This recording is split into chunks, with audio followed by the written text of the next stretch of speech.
my absolutely beautiful Scorpio friends, and welcome to your horoscope for September of 2022. Where Scorpio, this month, we start to have the energies move into your 12th house space, which is our signal for you to start slowing down, being a little bit more reflective before we get to birthday time, and it's time to launch out and be taking on your new opportunities. So these are some things we're going to be paying attention to this month. We've also got Mercury going retrograde, Mars moving into pre-retrograde shadow time, which is pretty important since Mars is one of your ruling planets, and we also are experiencing Jupiter being retrograde in that energy of Aries right now, which is pretty important when we look at your chart because it actually slows down some of the financial energy that is available to you, since in the general, Jupiter serves as your financial planet with Sagittarius ruling that second house. So we want to take a look at kind of how the energies are rolling out for you this month, the way to capitalize and make the best use of them, but also keep in mind as we are traveling that truly the financial energy, it could be slowing down or just changing direction. Something in your financial life could be changing direction, and typically it's going to be in a way that's to your greatest good, okay? All right, Scorpio, let's jump in and take a look at what's going on this month.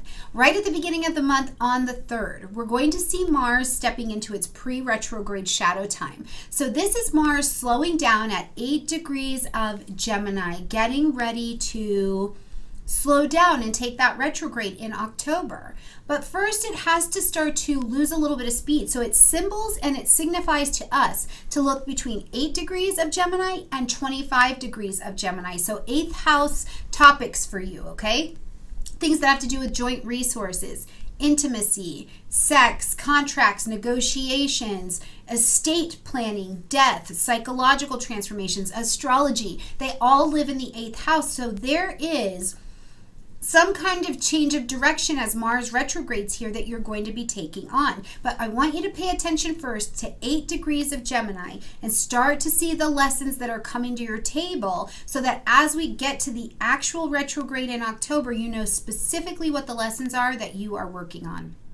On the 5th, we see Venus move into the energy of Virgo, joining the sun here. Now, Venus moving into the 11th house for you. So this is friends, social groupings, organizations, social media lives in the 11th house, right? Venus coming here pulls this nice attraction in. So you're attracting friends. The social life becomes pretty important this month. Even if it's not that you are, living your best life in a big city, doing a very social thing like that, there's some social element of this month that becomes really, really important. Now, one of the other things I was thinking of is because this is Virgo energy, it's important with Venus here that in your social situations, in your love life, right, Venus, that you don't become too harsh or too picky or too critical of the people that you are interacting with. Imperfection is the perfection, right? So you want to just be mindful of that. And because Venus is Venus in a social way,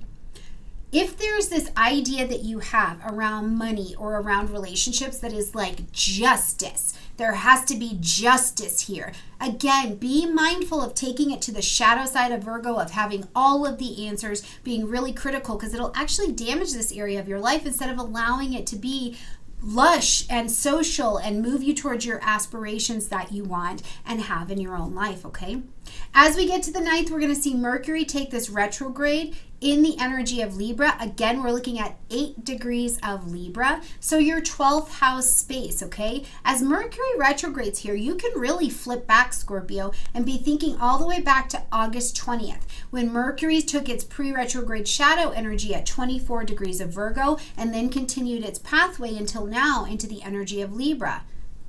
What's been happening for you behind the scenes? Or what things are you preparing to release, bring to culmination, bring to transition this year? Maybe things that are regarding a relationship. Did you have a long-term contract with someone and now you're going to pay off that last bill? Or, was there another kind of intimate connection that was available as this is moving into the energy of Libra, this 12th house space? Now this Mercury is going to help you review, re-edit, revise, reconnect, reunion, whatever the redoing is in this 12th house space, it's going to be helpful to you. Remember, if you were looking for something or you needed to do deep research, find an answer to something, create something, you didn't have an answer to something going on with your baby, all of these things come out of the 12th house space being revealed.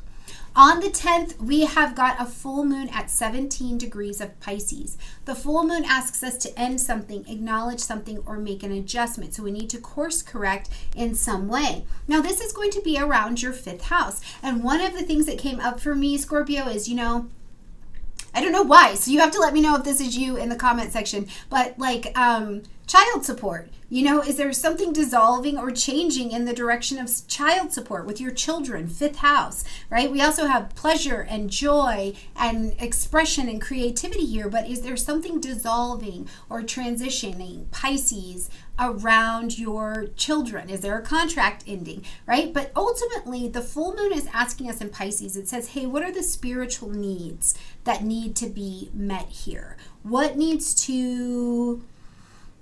how do we need to express a spiritual understanding or our spiritual desires and that desire to be and to be free while also keeping our lives in order?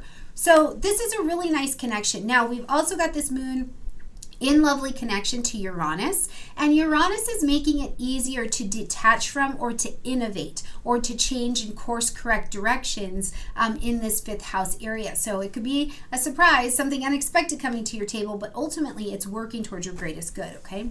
As we get to the 22nd, we're going to see the sun move into the energy of Libra, so happy birthday into that air energy, lighting up your 12th house space, okay? Busy now. Now we're motivated to be working on 12th house concepts. Now it's the slow down before birthday time. Step into a little solitude.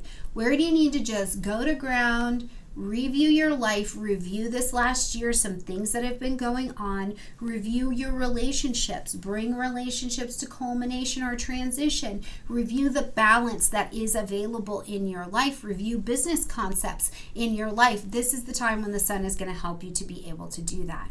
When we get to the 23rd, we're going to see that Mercury retrograde slide out of Libra and back into that Virgo energy. So now you're reviewing this social sector of your life. Friends, groupings, aspirations, social medias, all of that now gets that review. When we get to the 25th, we're going to have a new moon in the energy of Libra. So you're planting your seeds of intention to begin something new, fresh perspective, fresh energy, fresh hope, fresh soil, really fertile space in your 12th house area. You're developing something behind the scenes that can be launched out later. Now, one thing I do want to keep you in mind of is that this particular new moon is in connection with Jupiter, and that can make things get real big, real wild, really quickly. So things around finances, truly, if there's been a release or a transition or something around your finances and you're like, yes, I'm living my best life, don't go out and spend or plan to spend a big amount of money someplace in this next 4 weeks. Instead, use it as an opportunity to see where expansion is available. And if it's not money, if it's relationships, if it's whatever has come to maybe some culmination from that full moon, you don't have to have it be the biggest thing ever for it to be really effective at this particular time, okay?